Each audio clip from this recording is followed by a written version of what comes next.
and welcome to the J-Train Podcast. This is J-Train Jared Freed coming to you live from the quarantine cabin on the Lower East Side of Manhattan. We are here Mondays and Thursdays with your emails, your stories, your questions. I say it every episode. Let me say it again. Thank you.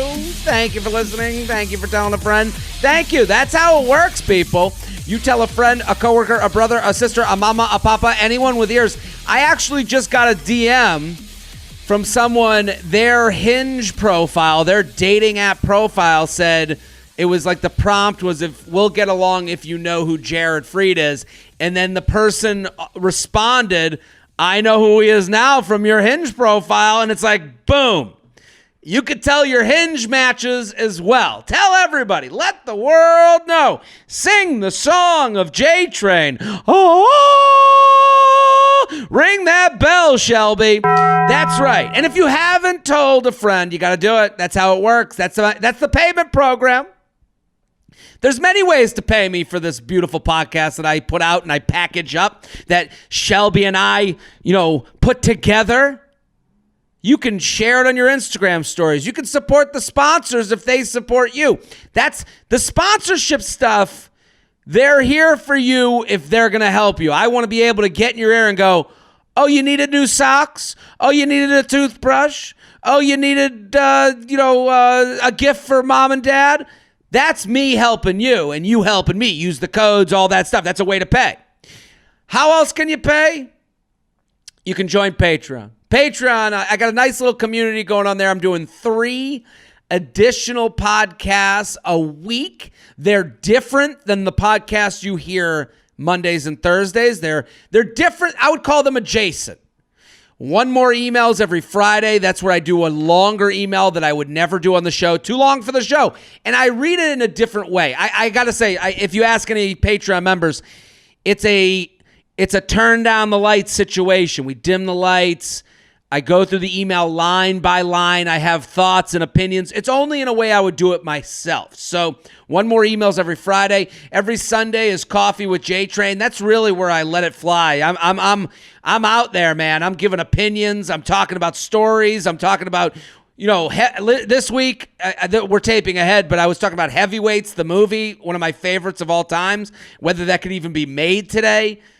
So that's Coffee with J-Train. And then every Wednesday's Luxury Lounge. That's where I complain about a luxury issue. A complaint that anyone could look at and go, hey, Jared, there's a global pandemic. Don't there bigger issues? Well, that's why we go in the Luxury Lounge. So 3 additional podcasts a week, $5 a month, patreon.com/Jared Freed, patreon.com/Jared Freed. And listen, I'm doing... Right now, we're heading into a lockdown or a semi-lockdown. I don't know what's happening, but live shows are... St. Louis is on as of now. So if you're in St. Louis, jaredfreed.com, jaredfreed.com, jaredfreed.com. And that's what we're going to do. So listen, many ways to support, many ways to get involved. I'm very excited about today's guest, an OKP. He's been on the show before, original key player. Happy to have him back. Bill Dawes, thank you for coming on. How you doing, Jared? Man, you got a lot of energy right now. I love it, dude. I feel like I just got up in quarantine time. We got to bring it, man. This show is all about taking your brain, putting it on the shelf. Right now, it's getting darker earlier in the day, and I need a jolt myself. So I'm hoping to give someone else the jolt of J-Train on a double weekly basis. So, but you're in LA. I'm looking at where you are. If you're on YouTube, youtube.com/Jared Freed, you can see where Bill Dawes is right now. Tell us where you are. This is I've been in this backyard. I love it. Yeah, I'm in a yard outside my apartment right here. And this is where I do my podcasts. I sit there, I have the heaters, and sometimes I watch movies. And yeah. Well, you just said LA has gone back into total lockdown, and yes. I mean, there's a piece of me that looks at your situation and goes, like, it kind of shows you how the bar is different now. Like, I look at your situation, I'm like, oh, backyard, oh, leaves, okay. Like, that to me is like a happier life, no? Yeah, no, it's true. And I just vomited a little.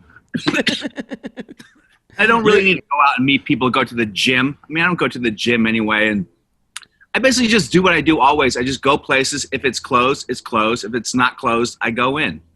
Yeah, just yeah, let yourself in. Come on. It's Sunday in most places, you know what I mean? You just go in or you don't. I mean, I still do jujitsu, which is completely illegal. Is it? Because you're just smashing with other people, and they're Do you do a test before? Is there any thought? Like, does anyone get in a nasal swab? No. It's run by Brazilians. They don't give a shit. Everyone in Brazil has COVID. They've already had. They're like, come to Brazil. We all have COVID. We don't care. They don't give a shit. They're done with it. Yeah. I mean, there's some states in this country where COVID was a season. They're like, COVID's over. Okay, it's fall now. We move on. So I mean, the thing about jujitsu, it's funny because like I went and did comedy at a casino, and it was interesting to me that I'm like, oh, their mindset is casino mindset. Yeah. Like everyone here is like, oh, there's a 1 in 10 chance of dying, 9 in 10 chance of living. You know, and I would assume that the Brazilian jiu-jitsu people, they're like, yeah, I get in the ring. I risk brain damage. Of course, this means nothing. It's interesting to watch people's different risk assessments run into each other. But then the problem becomes you don't want to be the person that passes it along to someone who passes it along. That's the mind fuck. I know it is a mind fuck, but I also just don't think it's I don't think it's really a thing. Okay. Or you're in the denier group. Maybe, boy, I sound like a flat earther right now. Yeah. It's a quick walk to crazy in this world right now because there are subjects that people, that might make people angry who are listening. What do you think? I just don't feel like someone's going to jiu-jitsu, contract, getting the thing, and then going, hey, I'm going to have Thanksgiving with my mom, going to see their mom, passing it to their mom dies. I think that whole train of transmission is kind of bullshit because first of all, don't see your fucking mom. If she's 80 years old, if she has pre-existing conditions, like if you're doing jiu-jitsu, don't see your mom. Well, so the jiu-jitsu people are out on mom. I don't know. I understand the fear, and I understand that I think the biggest issue is I don't know. The biggest issue is we're not on the same page. I've always been saying, like, let's get a group of scientists on PBS every day and let those 5-7 scientists who are like nominated by right and left, both sides of the aisle, nominate these 7 scientists, and then they vote. And there it is. Now that's our new Supreme Science Court. Wouldn't that be? Yeah. And then there's no discussion. There's no I don't know anymore. Like I'll walk by someone on the street, have the mask down, and they'll be 30 feet on the other side of the street, and they'll be like, mask, mask. And it's okay, there's a little bit of, and we discussed this before we got on, there's a little bit of schadenfreude in that. There's a little bit of I'm telling you. And so all of us turn into, our fists are up against each other. We don't trust each other. There's no community to this. We all distrust each other. And I do believe a lot of that has to do with, the leadership at the top. So I think it's all very hard and confusing. I understand. And again, if New York was heading into total lockdown right now, I would be upset. Yes, yeah. Yeah, I just think that, look, you're right. I'm not a mask denier. I'm not a flat earther. I'm not a Republican even. I'm kind of in that line where I feel that you gotta live your life. It's been a while, and we've been lied to a lot. We've been told, hey, 14 days just to flatten the curve. Remember when flatten the curve was a thing? The only thing that got flattened during this was my penis with all the masturbating. But but seriously, there's like, then what are we waiting for? We're going to go lockdown again. Joe Biden wants to lockdown for 2 weeks. What? I think it's the lack of direction. And what you're saying is right. When you say 2 weeks and we'll see, that's a hard place to live in. I think mentally it's a hard place to live in where it's like, it's one thing to say, do 20 push-ups. It's another thing to say, do some push-ups. Yeah, okay, do some push-ups. Maybe do some more later. Yeah, do some push-ups is fucking hard. Well, how many? I don't know, as many as you can do. I can do 3. I don't know what I can do. And it's like, when someone says to you, 20, and again, this is both, this is a combination to me of bad leadership combined with the type of disease it is, the type of the way it transmits. Like, it's kind of like that magic potion of brutal. But are you doing outdoor shows? Yeah, I've done a few outdoor shows, and and I did a movie. You did a movie? Yeah, I did a movie at Amazon. It was our first film for the year since COVID. So the protocols are crazy. I got tested twice a day. Yeah. And I had one scene where I get shot with a squib where they have like I'm wearing a flak jacket and they shoot me and I fall down. And I'm a dipshit, so I forgot to put my hearing plug in my right ear. So I fell down. I got that fucking ring in my ear like I'm probably half deaf now. So I get up. The stunt coordinator is there. He's telling me like if we're going to do it again, how to do it differently. The COVID consultant comes up and goes, "Put your mask on." Literally 5 seconds after I just fell on the asphalt after a squib. And I go, "Give me a minute, okay? I'm trying to deal with this here. I can't hear that well. I'm dealing with trying to get this other hearing out. Just give me a minute. I'm following all the protocols. Don't worry. Just give me a minute." And I went back. She reported me to the head of Amazon, or to one of the VPs of Amazon. So what does that report entail? Like what is? Well, a call from my manager saying, well, apparently you freaked out on this girl on set. They have a zero policy. Oh no! And I was like, whoa, what the? And I literally Jared, I'm not one of those guys who's like, you know how girls are like. So I said to him, listen, if you don't like it, you can leave. And what they really said was like, if you don't fucking like it, you can leave. No, you're giving us the story. How it happened. I was like, just give me a minute, please. That's what I said.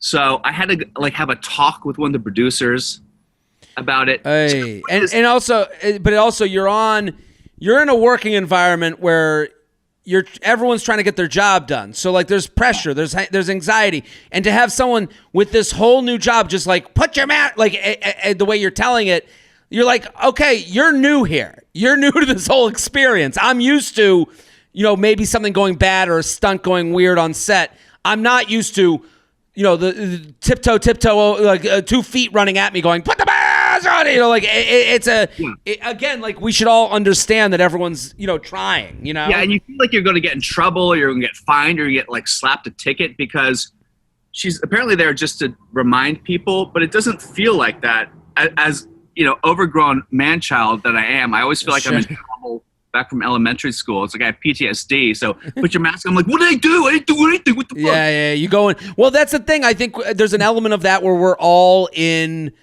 we all don't trust our neighbors. Like we're not sure who's going to like consider context and consider effort. If the mask is next to you, you're on a scene and then the scene ends and you're like, sitting there trying to collect yourself, and then you go to pick it up and someone's like, put it on. You're like, okay, you must not be, you're here to get me, not to work with me. Yeah, exactly. You know what's weird too is that if you go to other countries, I know Israel for one, the liberals in Israel are the ones who are protesting masks and lockdowns. Interesting. Conservatives are the ones who are for the masks, for the lockdowns. And it plays out differently with different countries. I mean, this is all emotional. This is all, as we see, like, again, the election kind of proved how emotional these things can be. Like, we're not looking at things through the mathematical lens, which is, to me, I'm like, that's the way to go. Put these scientists, here are the rates, here are the percentages, here's a high percentage situation. I saw this one article early in this whole thing where it was like, here are the percentage situations of where you're least likely to get it more. And I'm like, okay, here are some numbers to kind of lean on, Yeah, exactly. So what's the movie? What was the part? You're like, you're a legitimate big time actor. Like you do movies. Like how is that, what is that like to go on the set and like. Not big time. Not big time. And I'll tell you what, Jared, look at me in my face. It's 2020. It's 2020. What part do you think I'm going to play? You're going to play evil douchebag white dude. Close. Okay. More specifically, I'm a white nationalist. Oh, shit. In the movie? Uh-huh. Maybe she ran up to you, like, thought you were, like actual person, like you were, like she was just mad at you for in the role. Maybe that was it. She subconsciously she got a little bit like, hey, I get to tell this white national something, to do something. I get that. Yeah, a 3%er is the militia group that I am a part of in this movie, which is going to be my life, Jared. Just fucking white nationalists from here on out, man. Well, it is funny that anytime I get called into like, hey, audition for this part, it's like douchey, bro-y, asshole. And you're like, oh yeah. Sometimes it feels like when they're trying to have you come in for an audition, it's not even an audition at all. They just want to tell you what they think about you to your face. And you're like, oh, what time's the audition? They're like, no, there isn't one. I was fucking around. I just want to tell you were a douchey piece of shit, loser, fat, gross. With great eyebrows. With great eyebrows. I was like, fucking those eyebrows. What could I do? Listen, eyebrows. I got one thing in life, and listen, but I'm happy to have you here on the show, Bill Dawes. I want everyone to go follow Bill. He's fucking hilarious. At Bill Dawes on Instagram. He's got a podcast called The After Laugh that I have been on, and give us the 1-minute trailer for The After Laugh. Everyone should go subscribe. Well, basically the idea is I live next door to the Laugh Factory, and the idea is usually after comedy shows, comics come by and just they take that post-show energy. Yeah. And they give interviews. And dude, I have to say, I would love I'm yearning for this type of connection, but it feels like it's like a lifetime ago. I can imagine going to the Laugh Factory, which I've been to before, and that's where we actually met the first time I met you. And going to Laugh Factory, doing a set, and then going to your backyard and having a drink and doing a show. That sounds like perfection to me on an LA. A cool LA night. Wouldn't that be great? Is that kind of the whole concept? That's definitely the vibe. I used to have a lot of people come over to the yard. I was like, let's have 4 or 5 people. But as you know, when you run a podcast, that's just a fucking mess. You know what I mean? Show. Yeah. So I used to have like rotating hosts and guests and people coming and going, and now it's just like one person. But it's still a lot of fun. A lot of the episodes I can't listen to because I get really, really, really fucking high. Okay. And I'm like, I don't even want to know what I said. I can't even imagine. I was probably talking about the flat earth. Who knows? Yeah, well, so everyone go check out The After Laugh at Bill Dawes on Instagram. Go. Follow. It's going to be all over my social media. Let's do some emails. You ready? Yes, love it. jtrainpodcast@gmail.com. jtrainpodcast@gmail.com. Here with white nationalist Bill Dawes. That's got to be a moment where they're like, okay, you're going to be playing, and you're like, what is it? Like, what asshole am I playing? What version of asshole am I playing now? Yeah, I'm either a cop, a bad cop. I used to be the rookie cop, but I'm just too fucking old. A bad cop or a white nationalist, and that's pretty much it, man. That's all I got left. I love it. At Bill Dawes on Instagram. This one's called Dude Email Better Than How to Fuck. So I have this running joke or this kind of bit when someone's like, what are the emails like? And I'm always like, the mail emails that we get are always like, how do I fuck? It's like just like some variation on this. So this one isn't that, is what he's saying. Oh. What's up, J-Train? Long time, first time. I've been around since the shit Snapchat times. Not of my story. So I used to have people that would send me their shits on Snapchat. So now we have grown up, the J-Train podcast. Not of my story. I've dated this girl for over a year. We lived about 30 minutes from each other on the East Coast. We basically had 3 nights a week scheduled, and we were both okay with it. Exchanged I love yous, made future plans, had the title. I even took care of her dog on some mornings, and I dislike dogs. Then the big C hit, and she was forced to move back in with her parents to Middle America. We continued texting and video chatting just to keep up some level of communication. Now I am about to accept a job in the mountain region of the United States. Think Boise, Denver, Salt Lake City area. We talked about moving across the country together and starting anew in a new city. I'm not really second guessing myself, but do you have any advice? Extra info. Her skill set allows her to get a job anywhere and with relative ease. I'm 33. She's 24. I feel like if things don't work out, I won't feel bad that I took 2 to 3 years from her life, since she should have more than enough time to meet another guy and have kids. Okay, well, at least you've looked out for her. What a nice guy. This guy's a real gentleman. But I actually, what do you think Bill does of moving from the East Coast to the mountains? I'm confused about the question. Should he take the job or should he ask her to move with him? I think the question is, should he ask her to move? We talked about moving across the country together and starting a new city. I'm not really second guessing myself. I guess he's asking for general advice on what the plan should be, like how to ask her, where to move, what to do. This is a big life change, so I'm sure he's like, it sounds like one of those big life changes that you're gonna do, but you're not sure. Yes. You just want two dudes to go, fuck yeah, man. I think that's what he wants. My advice is this. This happens in LA all the time. I don't know about New York, but a lot of people, a lot of couples come out to LA and they move in together. Maybe they were dating and they move to LA together. Within 6 months, they're broken up. It happens all the time. Do you think that's LA? Do you think that's is that like one person came with a dream and the other person came along for the dream and then they see what the dream is and the other person's like, what the fuck am I doing here? Do you think there's an element of that? That's very possible. Yeah. Maybe one of them is like drinking adrenochrome going like, oh, this is what I wanted to do. And the other one is like, what are you talking about? I think that. They're drinking the what? Adrenochrome. What's that? Wait, you don't know what adrenochrome is? That's the latest conspiracy theory. Adrenochrome is when you scare little children, adrenaline shoots through their blood, you drain their blood, and you drink it. That's the whole QAnon thing that the Republicans are talking about.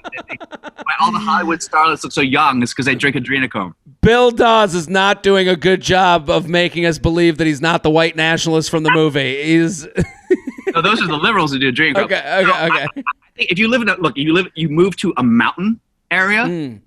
You have a hot little 24-year-old? Yeah, why not? Convince her.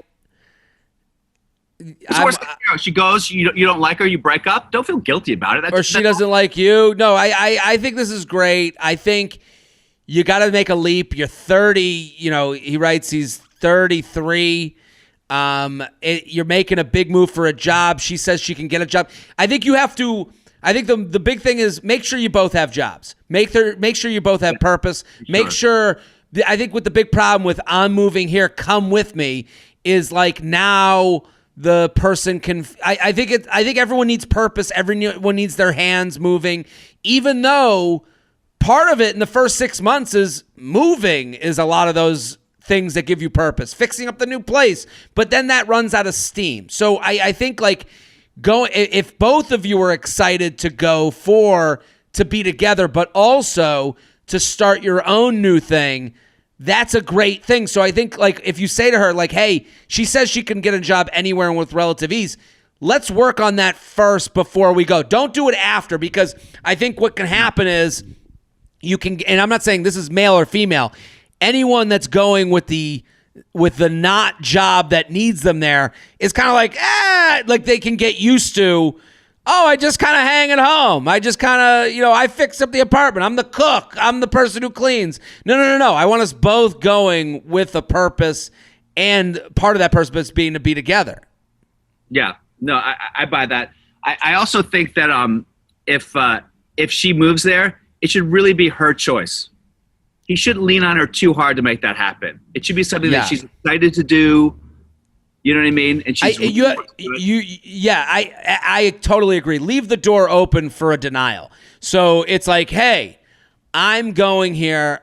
I would love for you to join me. I would love for you to move in with me. I would love to see where this can go. We've had a great year. We've done distance. Now let's see what this relationship is in the same apartment. And I think putting it that way, so you don't say don't make promises. All you're seeing is if this works in a cohabitation way in a new city. Let's see if it works. I think making it that and then going, also, I totally understand if this is not where you see life going, but we're going to have other conversations because of that, because I'm going to a new city and I'm going to start fresh either with you or, I think posing that hey, this is a way out for you. If you're not totally sold on this relationship, now's our time to have that conversation.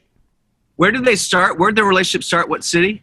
He said East Coast. So started 30 minutes from each other on the East Coast. So they were 3 nights a week scheduled. And they're I love yous, future plans. So this feels like the right next step. I'm down for it. So I think part of the thing he's worried about is the fact they're going from East Coast city life kind of to a mountain, like a Unabomber shack in the middle of the fucking woods. You know what I mean? Maybe he's worried about inviting her into that life too. Listen, you don't want to be, and I'm with you, what you said before is totally right. You don't want to force anyone or you shouldn't convince anyone. I remember there was one time I had 2 friends, and one of them kept saying to the other friend, you should move to New York. You should move to, and I was like, you can't. And then they were like, Jared, what do you think? I was like, you should do whatever you want. If you move to New York, I'm happy to be the person you call on, but I don't want to be the person that feels like that they go, well, you told me to move here. No. I'd love for you to move to New York. I'm not going to force you to do it. I think there's good and bad to both. Like, to her, there's good and bad to both situations. You're moving away. You're going to know nobody. You're going to just know me. That's a bad thing. But there's a good thing. We get to start our life together. You get to a new city. We get to be in the mountains. We can go skiing. It's the wintertime. You're not stuck in our apartment in our city. So, again, offer both pros and cons and don't force it on them. Just offer it to them. The J Train podcast is brought to you by Solo Stove. I am so excited. Solo Stove is now sponsor of the podcast. They're sending me one, and you can have a fire in your yard or for camping, and it's really a blast. Right now, we're all kind of dealing with different surroundings, different ideas of what we would do for a trip or for fun. And we're trying to all take our homes and turn them into something that's a little bit different and a little bit more comfortable and a little bit more, fun for the whole family or for you and your girlfriend or your boyfriend. And Solo Stove is a way to do that. Solo Stove creates story-worthy moments, fireside fumes not included. The stainless steel construction is designed to regulate airflow and burn more efficiently. So little smoke, you'll wonder how there's so much fire. So basically, you can create your own little campfire in your backyard or on your roof or on your terrace. And it's a way to kind of make your home a little bit bigger. Hey, want to go outside tonight? It's cold out. I don't know. What are we going to do out there? It's night, it gets dark early. Well, this gives you an excuse. Solo Stove is all about giving you that moment outside, that fun outside, that different campfire moment that maybe you wouldn't have in your own home. It's easy to light with a few bits of starter. Your fire's blazing in minutes. Take your Solo Stove with you on the road or set it up on the rooftop or your backyard. Solo Stove is so confident in the products they give you a lifetime warranty on every purchase. No one needs a reason to gather around the fire. Solo Stove just took away any reason not to. And now you can get $10 off when you use promo code JTRAIN at checkout. Just go to solostove.com. And remember, you get $10 off when you use promo code JTRAIN. That's $10 off, promo code JTRAIN at solostove.com, solostove.com. $10 off when you use promo code JTRAIN. You can make your own little bonfire, your own little campground right in the comfort of your own home premises. Go solostove.com, promo code JTRAIN for $10 off. The J-Train podcast is brought to you by Bespoke Post. This fall, as you get back into the swing of things, Bespoke Post has brand new seasonal Box of Awesome collections for guys, guaranteed to upgrade your life. I'll say you right now, I love these boxes. I love Bespoke Post. I think there's a lot of women that listen to this podcast. You have a lot of men in your life, your dad, your uncle, your grandfather, your boyfriend, your brother. These are great gifts because the reality of the box system is one of the things is going to be a part of their life. One of these things is going to be something that they're excited to have. And the other ones are going to be just as excited, but they're just going to go, okay, this is a one-time thing for me. But for you, where you're sitting right now, there's someone in your life that, you want to do something interesting and awesome and fun for. Bespoke Post is the place to do that. Whether it's gear to upgrade your autumn craft beers or cozy threads for when the temperature dips, Bespoke Post only sends guys the best stuff every month. No matter what you're into, Box of Awesome has you covered. From style and grooming goods to barware, cooking tools, and outdoor gear, Box of Awesome has collections for every part of your life. I love that about Box of Awesome. What Bespoke Post does is that they will put stuff into categories. And you can say, well, I want a grooming thing. If you have a guy in your life that's into grooming. Oh, I want a barware thing for the guy in my life that likes to make a cool cocktail. That's what makes it easier for you as the gift giver. And considering the time of year, we're all in the gift-giving mode, and we all want to make things easier for ourselves. We don't want to be sitting here all day wondering, well, what do I do? This person likes this, and this person's hard to get a gift for. Get it done. Get it done right now. To get started, take the quiz at boxofawesome.com. Your answers will help them pick the right box of awesome for you. Isn't that helpful? I think a lot of this gift-giving stuff is harder considering The more you think about it, the more you put it off. And this is a great way to get it done. They release new boxes every month across a ton of different categories. It's free to sign up, and you can skip a month or cancel anytime. Each box costs only $45, but has over $70 worth of gear inside. Get 20% off your first monthly box when you sign up at boxofawesome.com and enter code JTRAIN at checkout. Let me say it again. Get 20% off your first monthly box when you sign up at boxofawesome.com and enter the code JTRAIN at checkout. That's boxofawesome.com, code JTRAIN for 20% off your first box. JTRAINpodcast@gmail.com. JTRAINpodcast@gmail.com. Here with Bill Dawes. @Bill Dawes on Instagram. Go follow the Afterlaugh. That is the podcast. What's the deal, Jared? Jared, I briefly dated a guy towards the beginning of quarantine, but ended things with him roughly 2 months in. I really enjoyed hanging out with him, but towards the end, he'd start going MIA for days, after which he said he was going through some things.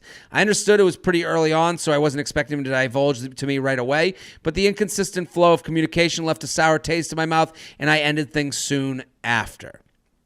We still followed each other on Instagram until a few months ago, when I noticed he wasn't in my followers list and found out he blocked me. I understand that blocking someone is a form of self-preservation, so I took it as that. This past weekend, he requested to follow me again. I didn't expect anything would come out of it and assumed he'd just live in my Instagram stories land. After I accepted, he DM'd me earlier today, giving me his number. In his message, he said he lost his phone contacts and asked me to text him since he was going to get off Instagram. Deactivate his account, I assume. But I can see that he has since blocked me again on Instagram after DMing me. So what's the deal with this, Jared? Why ask someone to text you and then proceed to block them? If you regretted DMing me, he could have just unsent the message. I know I would still receive the notification of my phone, but at least if I tried to open the message, it wouldn't be there anymore if he unsent it. I don't plan on texting him, but I find it strange and would like to get your thoughts on it. I'm not sure if this helps your answer, but for reference, I'm 26, he's 28. I'm female, he's male. So what do you think Bill does? I think that's obvious. There's another woman he is dating. He started dating this other woman. And he was like, oh, I can't have this girl. I got to block her, get her out. Him and this other girl had a breakup. Hey, what's up? Here's my number. That girl came back, and then he blocked her again. It's just he's in some sort of weird, toxic, fucked up relationship. And the second he has an opening, he probably reaches out to this girl. So she shouldn't feel insulted because obviously he likes her, but there's another woman for sure. Sure. I'm with you. Whether there's another woman or not, I think what you just the situation you just presented absolutely could be the case. I'm with you. I would also say, but that also hinges on loneliness. So all of that is about loneliness. Whether there's another woman or not, the moments that he's reaching out to this woman is when he's lonely. And because he sees her as an option, he's someone that was in a Rolodex. It's someone in the Rolodex of I've said yes to you naked in the past. And that's a Rolodex people like to go back to. Yes.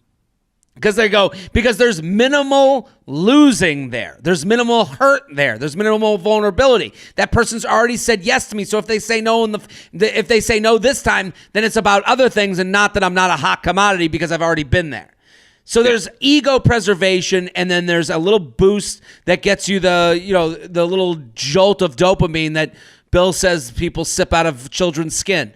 So I would say, again, the one thing she does in her email, and I want to say this is kind of a lesson for life. She writes, if he regretted DMing me, he could have just unsent the message. I know I would still receive the notification on my phone, but at least if I tried to open it, it wouldn't be there anymore if he unsent it. That is one of those, I understand what she's saying, and maybe that would be the strategy you would employ if you sent a DM, but let's just understand that he chose a different direction with his insanity. And I use the word insanity like lovingly and in the way that I'm insane too. I'm saying all of us make decisions and then all of us try to figure our way out of the decision with a clock ticking down and do whatever we can. So the idea that he didn't unsend it doesn't make it worse. It's not for a different reason because he left it there. It wasn't to get you more. You know what I mean? Also, because I don't think guys understand the intricacies of Instagram the way women do. Like, women know all these little tricks about Instagram and how to post shit and filters and unsending and leaving messages and videos that you can't see later. I don't know. I don't know any of that shit. So I think a lot of guys don't know it as well. Also, I wouldn't send a message. Also, women act more gracefully. They're when women are doing these, like, quote unquote, stalking someone, it is with a little bit more of a white glove treatment. A man comes in and is like, I DM you, I leave message, I can unsend. Like, this is very caveman way of trying to avert his own loneliness. So the idea that he would, so we both understand, like, something's going on with him. What she needs to know is it's not about her. It's not about it. She is someone that he is getting oxygen from. You are an oxygen tank for loneliness and to fill his soul where it wasn't getting filled before. Yeah. And I think that she should definitely, no matter what, just move on. You got to get away from this guy. And let's not believe, listen, you gave one shot to come back to to watch your stories for a lifetime. To me, now you know. Now you should block them and don't give them the option of coming back to you in the future. Like, we know the drill. This is the same guy. This guy's acting on Instagram how he acted in his relationship. He would go MIA for days. So it shouldn't be surprising. Okay, you gave him a shot. Let's block him and get away from it. The J-Train podcast is brought to you by Noom. Getting in shape isn't just about losing weight. It's about learning healthier habits and feeling better about yourself. Maybe it's getting into your goal genes, having more stamina, or just treating yourself better. What if you could use one app for all of that? No more hunting for training apps, workouts, or calorie trackers. There is a new app called Noom that will help you develop a healthy lifestyle for years to come. Their whole thing is about learning, not dieting.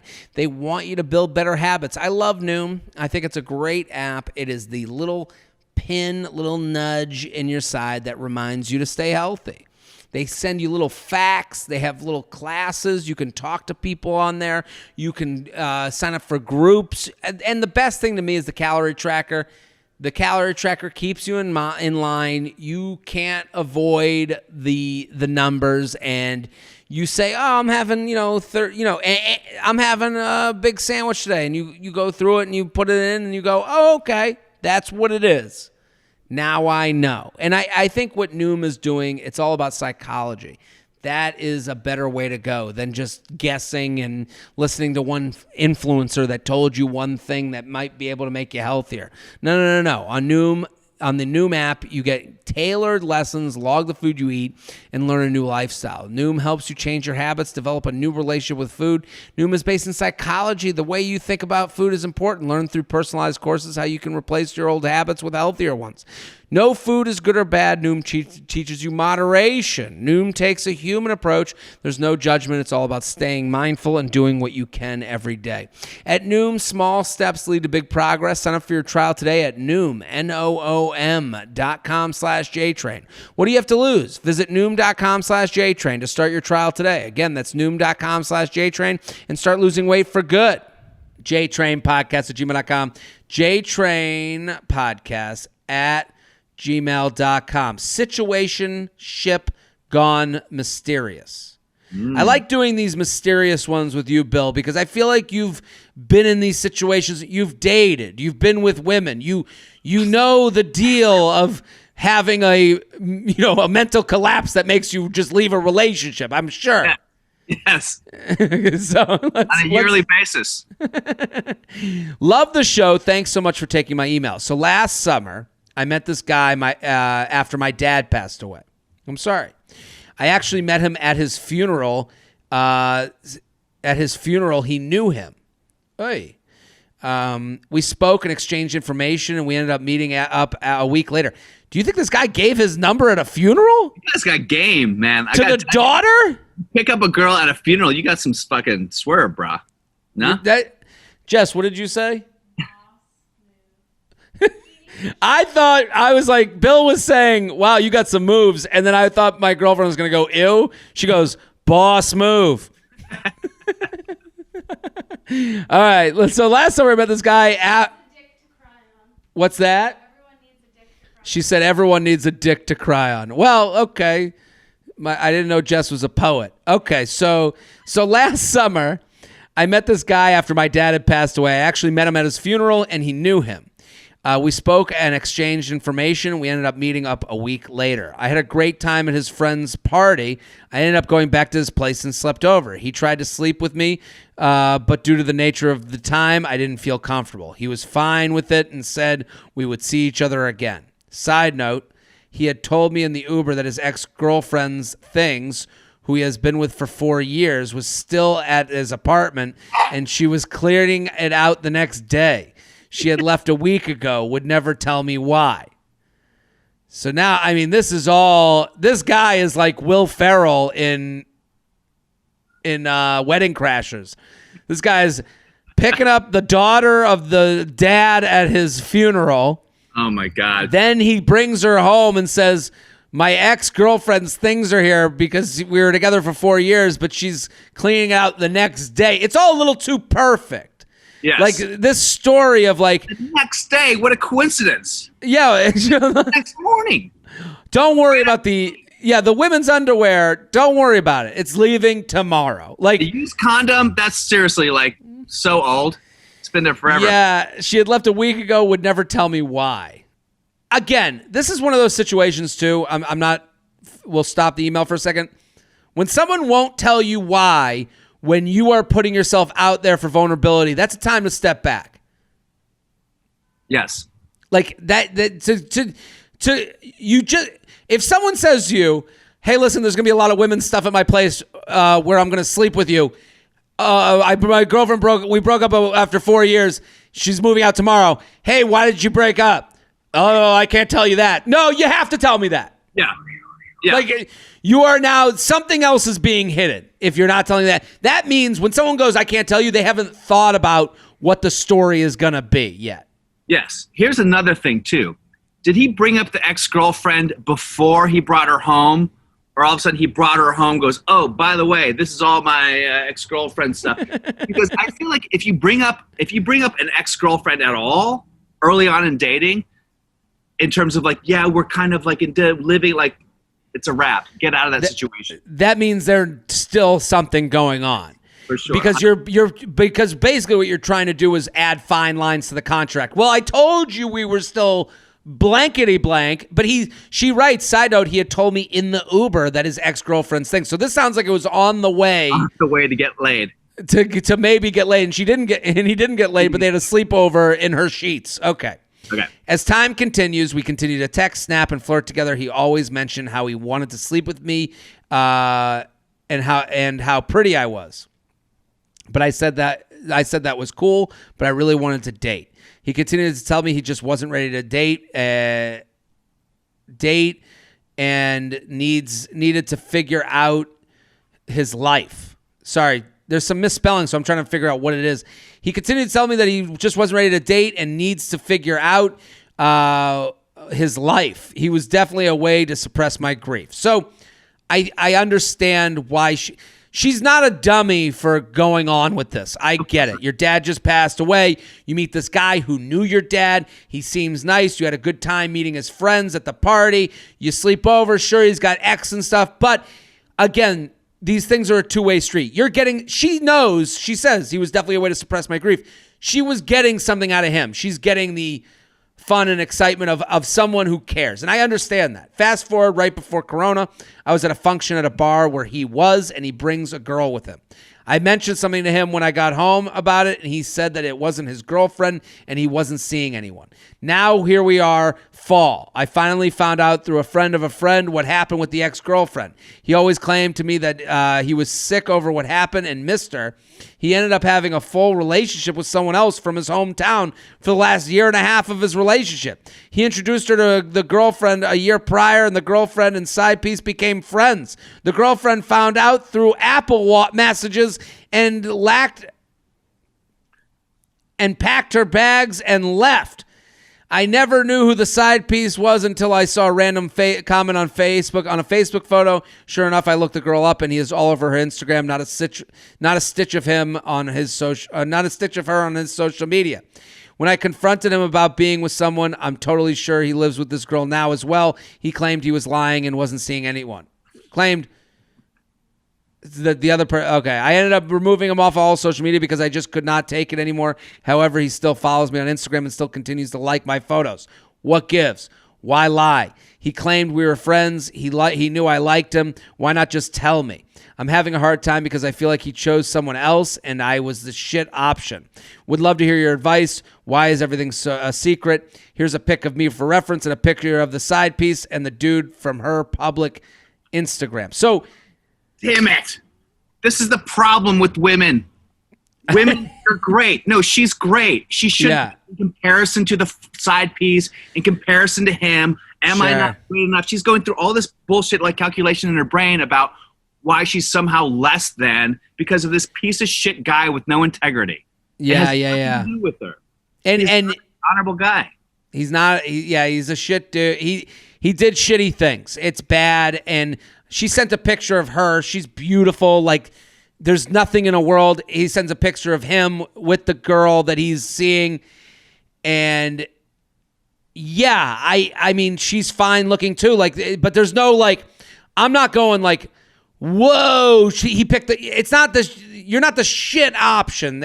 I mean, I understand why she came to that conclusion and I feel horrible for her, but again, I'm with you, Bill. That's not how things happen. I had someone the other day, like someone DM'd me about like someone cheating. They would cheat if it was with J-Lo. And it's like, no. That's not how cheating works. That's not how this whole thing works. And I know that's hard to like understand because men always, the guy talk thing is always like, oh, look how hot, or look at her ass, or it's always about looks. But cheating doesn't happen because of looks. It happens, when it's just new. So and that's hard for a lot of, and again, that makes it sound worse, I guess, to some people. That would sound scarier. But I'm saying like the idea like, well, J-Lo would make him cheat. No. That's not, that's just not how it works. It's not J-Lo. It could be, CeeLo. Yeah, CeeLo, so it doesn't matter. Yeah. So what do you think of this situation? Is there any, why would he lie? I mean, I could what do you think? Well, it sounds to me like, first of all, the moral of the story should be like, if a guy tries to pick you up at a funeral, like, just don't go with it. Probably not not the guy. Probably not. And I will say this, what's that famous quote? People tell you who they are up front, believe them. Yeah. He made it seem like he just wanted to get laid. And she sounds like a good girl who wants a relationship. She said she wanted to date. You're right. And he did. All his texts were about how good you look and how he wants to fuck you. Those aren't, that's not what Shakespeare wrote about. Maybe he wrote about that in the later years, but the first entry, the first entry when in his book wasn't, hey, I really want to bang you one day. Yeah. Shall I compare you to a summer's rose or a summer's day, whatever the fuck it is. Yeah, and then she writes, he claimed we were friends. That's the easiest thing to claim in the world. That is and I guess like you're not stupid for falling for that. I just think like we have to like be more cynical of the people in our lives and believe them is exactly the thing here. The idea that you guys. And like, he told me in the Uber, the ex-girlfriend, like at some point you have to connect these things together to create. And I get a lot of emails here. They're like, what if he does this? Am I out? And I'm like, well, I don't think one thing can make you end something or go away from something, but it goes on their resume. You met this guy at the funeral. He gives you the number. He brings you back to an apartment where all his ex stuff is there. He won't tell you why the ex ran away. Okay, we're building a case here for why I would be not interested in him. Yeah.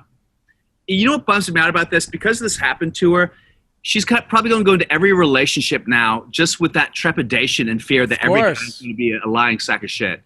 And it bums me out because you have really great women who have been in relationships where they've been burned that way, and they just kind of they're unable to approach a relationship with like any vulnerability or openness because they're so afraid now. No, it fucks people up. I mean, she says, why not just tell me? And I think that's the biggest thing here is like this guy was, the way this guy operates, and you use the word integrity. Integrity is big here because men do love having options. Now, there's versions of having options. There's, okay, I'm going to meet a bunch of girls on Tinder, and then I'm going to set up a few dates, and then maybe I won't go on all the dates. I'll go with the one that I feel the best connection with. Or it's the other version where it's like, I'm not in a relationship with the 3 people I'm dating, so I can kind of like live in this naivete where like, oh, we're just kind of seeing each other. We're just kind of hooking up. And then they text you forever and ever and ever. This guy's version of collecting options is the most diabolical version. Not to like compare diabolical versions, but the idea that he's going to funerals and giving out numbers and going, I don't think he's going to the funeral to like bag the dead guy's daughter. Like, I don't think that was his plan. I think he sees a beautiful woman. He goes, get the number. We'll figure this out later. Yeah. And then he goes, okay. And then he never really thinks of the feelings involved along the way where it's like you just get, thrown away at any time. And I don't mean to like use such a harsh way of putting it, but it's like at any time he can go, we tried. And he kind of like throws her to the wayside. Yeah. I have another comment to make. When a woman says like, why did he do that? Why did he just tell me the truth? Unfortunately, because of the way that men are raised by their mothers and they don't want to piss off mommy, they don't want to get in trouble with mommy, men are almost conditioned to lie to women from an early age. It's a real big problem to have. Look at this documentary on Netflix called An American Murder. Okay. This guy had a wife and kids, whatever, and he, instead of like just saying, hey, I want a divorce, I'm having an affair, he murdered her. That's how afraid men are of actually difficult conversations. He took it. Yeah, I mean, that's the worst case scenario. Where they have to be honest if it means they're being kind of a low integrity piece of shit. Well, this whole thing of like, be a gentleman. Be a gentleman a lot of times is lie. Be a gentleman. Open the door for him. Well, I want to go through the door first. I don't want to fucking open the door. I didn't even want to open the door, but I have to. And even that act of opening the door for someone, it can be an act of lie. Like, no, I'm going to fucking rush. I can't open the door for you. I got to go. And it's like, but again, like the door opening, that's a nice thing. That can manifest itself into, I never want to be truthful with anybody where I'll hurt a feeling. And to me, this guy was like, I'll ghost this woman the more serious I get with the other woman, and that's it. And to be honest, I feel horrible. Again, what you said is right. Like, we can only say so many times, you're great, you're wonderful, it's going to work out with someone else. Try to be, a little bit more cynical, but not too cynical to not date. But yeah, I mean, this is a tough situation. The J-Train podcast is brought to you by Native Deodorant. With the holiday season right around the corner, we're all getting into the spirit by indulging in the sights and sounds and scents of the season. One thing I made sure to do was update my Native collection with their Candy Cane holiday scent. I love it. I love it. It makes me happy every time I put it on. I love that it's a candy cane. I love that I'm in the time. It's all about the, seasonal stuff. It's reminding yourself what's going on outside the world of the world you're in. How much more fun is putting on a candy cane deodorant? I think it's great. And I legitimately smile every time. And they have other flavors. Buttercream and vanilla, blood orange and clove. They're all to get you in the mood for the time of year. Native Deodorant is an all-natural deodorant that's safe and effective. The perfect addition to your daily routine this holiday season. Native deodorants don't just block odor better, they're made better. Native has has ingredients you've heard of, like coconut oil and shea butter. It's also vegan and never tested on animals.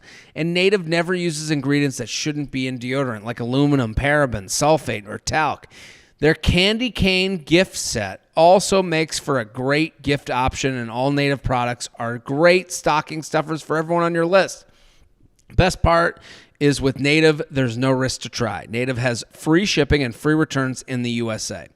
Give the gift of Native by going to nativedeo.com/JTrain or use promo code JTrain at checkout and get 20% off your first order.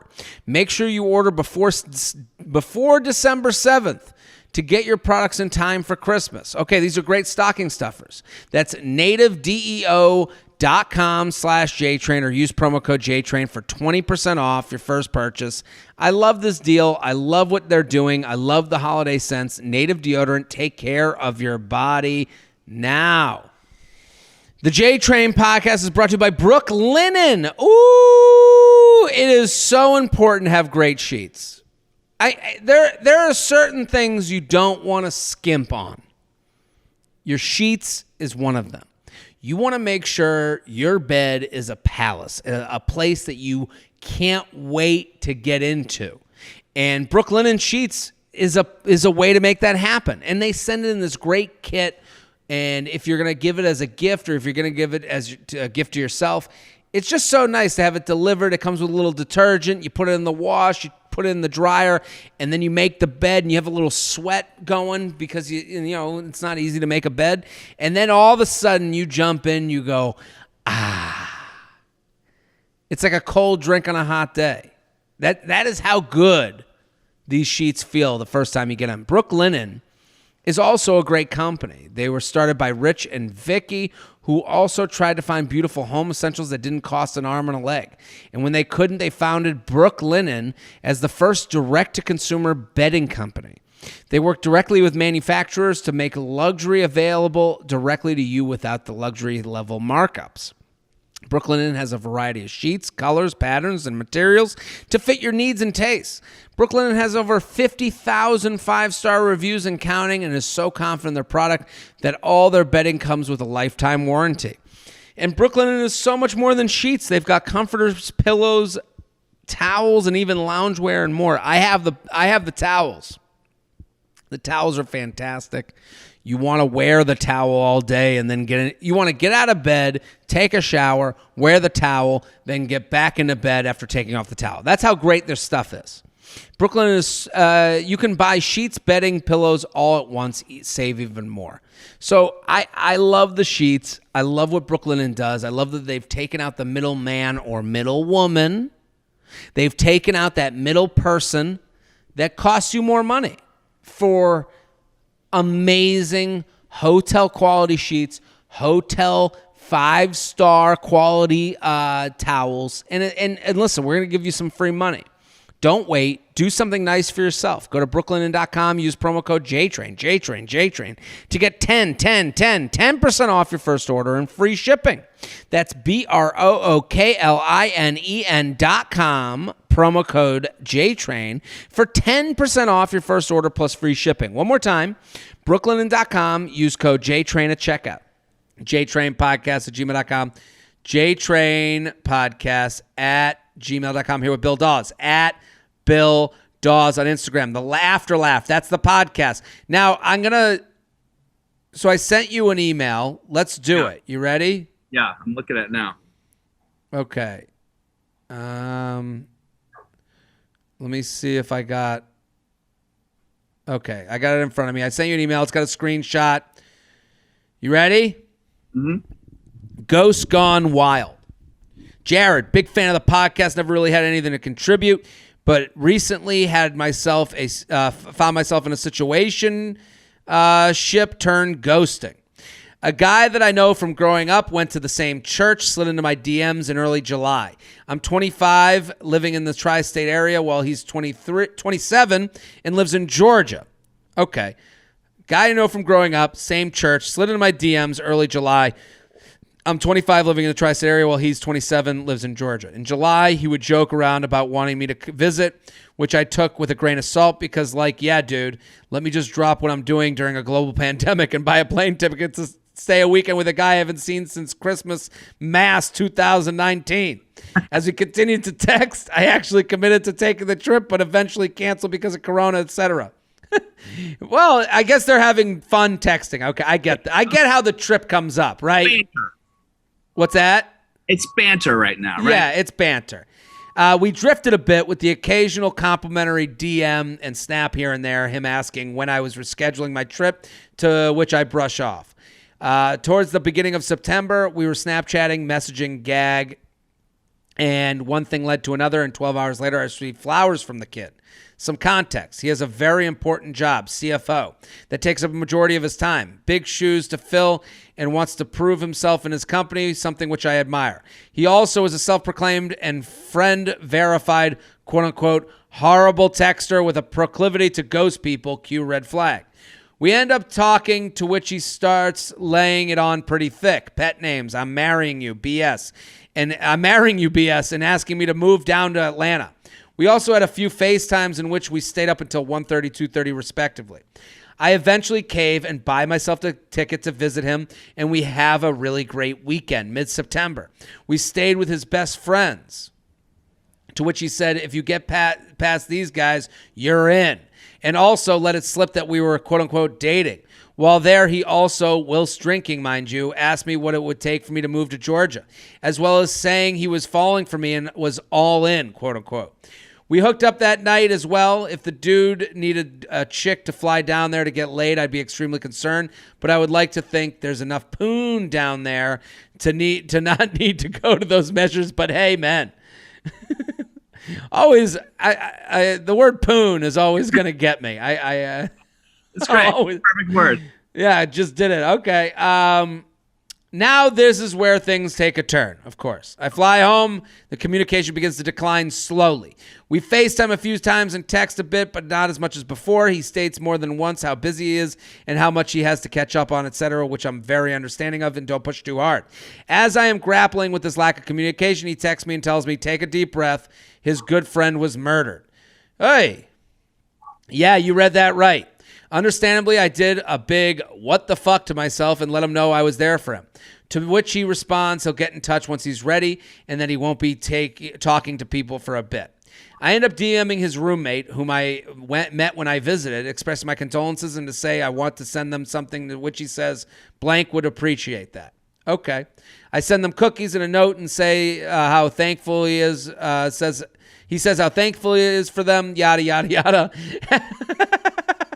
I love that she's so mad at this guy or so disheartened by this situation that, like, the dead friend, she's like, yeah, he says thank you for the cookies. Yeah, dead friend, you're a nice person, whatever. Like, after this, I didn't hear from him all weekend. He was with his frat brothers mourning his friend. That Monday, I sent him the text. See below. Okay, so I'll be her, you be him. Is that okay? Yeah, let me pull this up. Oh, goddamn small screen. Okay, here we go. So, am I blue or you blue? I'm blue. Okay. I'll be her. Okay. Hey, let's shoot for Wednesday. Busy week and I didn't sleep well last night, so I'm going to try and get some better Z's this evening. So this is an hour later. Can I ask you something? I know you have so much going on right now, and I want to make sure I give you space. But I enjoyed talking to you and had a great time with you in Atlanta, so I guess I just kind of want to know where your head is at. And then she writes, that was at 9:30 in the morning, and then she writes back at 9:30 p.m. Do I have to tell my parents to find a new church? I like that she's still joking. She's still giving this guy the out. She's still giving him like, hey, I'm working with you here. Like, for her to say, do I have to tell my parents to find a new church? That's like, listen, I get that we know the same people. Like, I like her perspective on this. Yeah, and she has a little emoji, which is a crying smiley thing. So yeah, a little levity to the situation. Yeah, you need the emoji there, otherwise it looks creepy. Yeah. Okay. Sorry, I just finished working, got nothing done last week, so now I have to catch up. I like you. I had a great time with you. But after the last couple of weeks, I don't know if I have the time to put in towards a full-on long-distance relationship. I like to keep flirting and feeling it out, but hopefully you don't have too much in terms of expectations in the short term because my time is super limited. I need to get my focus up. I've been slack. That's all good with you, perfect. But if it's not, then sorry to let you down. And then... Yeah. And then the next thing, it continues. Well, hold on. Let me see. Since then, I've been ghosted until last Tuesday, 2 weeks ghost period, when he sends this text. So this is the next one. Now you're him. So this is the text. So he sent that text, basically saying, I'll flirt with you, but I'll flirt with you and I'll do a vacation with you where you come visit me, but I'm not going to make time for you in a relationship long distance sense. By the way, not a terrible text he sent. Maybe a little insensitive, but not like as dicky as he could be. It's terrible in the sense that he just did this whole trip where he's singing sweet nothings into her ear. Yes. Again, in a vacuum, he's being honest, but he's being honest with dishonesty already played in. The dishonesty got him to the honesty. So it's like before this, he's like, come down here, come down. If he had the energy and the wherewithal to be like, come down here and you're the one. And if you get these guys, if you convince these guys, you're in, as if he's some sort of special club. Yeah. But, to me, I'd be as disappointed as her. Like, dude, if you had said this from minute one, then maybe I wouldn't have come down to Atlanta to have this fun time, because coming down to Atlanta was a version of having fun with you to see if I want to have more fun with you. And now that I do, you're going back off. I don't have time. Where you had time before. What's changed? You fucked. That's what changed. If the best friend got murdered, and it is, because a lot of times people say, my best friend got murdered. It's like, no, it's your third best friend. Fucking relax. Sure. Down a notch. But it's literally like his best friend for life who got murdered. There's life revisioning. You're re-looking at things. You're through a new perspective. It's a valid reason for him to be like, look, I need to take some time to myself. I never believed the I'm busy thing, because I've dated some of the most busy. You know, one of the girls I dated, I mean, Erin, right? She's like crazy busy. She has run businesses and shit. She always had time for me, and she was the busiest person I know. So that's never a real excuse about being busy. At least people can tell you, hey, I'm really busy right now, consistently throughout a day. I'll get back to you. The people, when they're busy, they can negotiate their time. They can go, hey, not right now, but later. There's not just an all out, I can't speak for 2 weeks. That's crazy. 2 weeks go by because I'm so busy. That's bullshit. That's bullshit. Okay, so let's go to the next text that she got. So she writes, she gets the text from the guy basically telling him where he really stands without his dick full of cum. And then since then, I've been ghosted until last Tuesday, 2 weeks ghosted period. And he sends this text. Okay, you go ahead. It starts with a big sigh. Sorry, I'm just getting back to you. It's more, I've been off lately. At the end of the day, between work and the month of October was a wash, and I'm still trying to pick up the pieces. I'm sorry, but anxiety and stress put me in a shell, and I haven't been able to get out. I've been antisocial and overall pretty depressed. You didn't deserve the ghosting, and I'm sorry I haven't been communicating it. I haven't been having the best go of it. I didn't know how to communicate that to anyone, so I just didn't communicate at all. Hope you're doing well, and your trip to Seattle was spent enjoying time with fam. I appreciate you saying that. I know you've been going through a lot, and I understand. I'm sorry for how you're feeling. I wish I could have done something to help. I'm here if you need anything, but no pressure. Keep in touch. So then she writes, I truly am at a loss and would love for any light to be shed on this strange, confusing situation. I'm sorry this is so long, but you can't make this shit up. Any advice is appreciated. So, Bill, what do you think? What's the advice here? I mean, I think the advice is pretty obvious. You just got to kind of move on with your life and just sort of not think about it as much as – I know that's hard. And obviously she seems to have developed some sort of feelings for the guy, but there's no point in trying to be a sleuth detective, try to back engineer what happened or what may have happened. I think you just kind of have to let this one go, live your life, and don't text him again. If he texts you, just be cordial and be nice, but you really got to, like, from an emotional point of view and a visceral point of view, you got to let that one go, you know? Well, I'm with you. She has to let it go. Here's what happened, okay? This guy, she knows him from church. There's a family connection. There's immediate trust built there because I know the family. We know the same streets. It's easier to talk to you than it is a random woman over DM.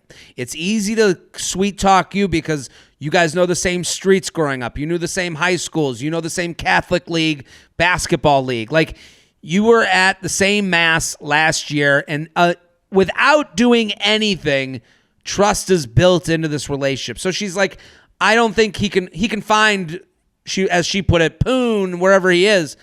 Well, during quarantine, when he reached out, no, he couldn't find women anywhere he wanted. He found you because there was always the attraction, and he always knew that there was something there, and he took his shot, and it had distance as an excuse that was always built in. So that's the why he approached you. The why does he tell you to come to Atlanta? Because you're a fish on the line, and he's trying to reel you in. And he knew he would have fun with you because just like you trust him, he trusts you. He knows your family. He knows where you come from. He knows your backstory. He knows the jokes that you guys have in common. He knows this will be a fun weekend. You could be a fun weekend, but not want to be a fun boyfriend. And anyone can do a fun weekend. And he proved that. Then he gets out of this horrible thing happens. Now he not only has the distance excuse, he has my heart is to pieces. I'm going through stuff, which is I'm assuming true. And he has the excuse, and I don't mean to keep calling it an excuse because it is a friend who died, but he has the thing that you can't really deny. You can't look at him and go, well, you're being an asshole. He still gets to be nice guy, Atlanta nice guy, because he's never really lying because you can never call him out on it. So the only thing that I would say to her is it sucks. What Bill said is correct. You got to walk away. If he comes back to you, I will add to Bill's advice. He can only come back to make a serious push to try and date you. Not fire emojis to your Instagram, not like thumbs up to your hot pic.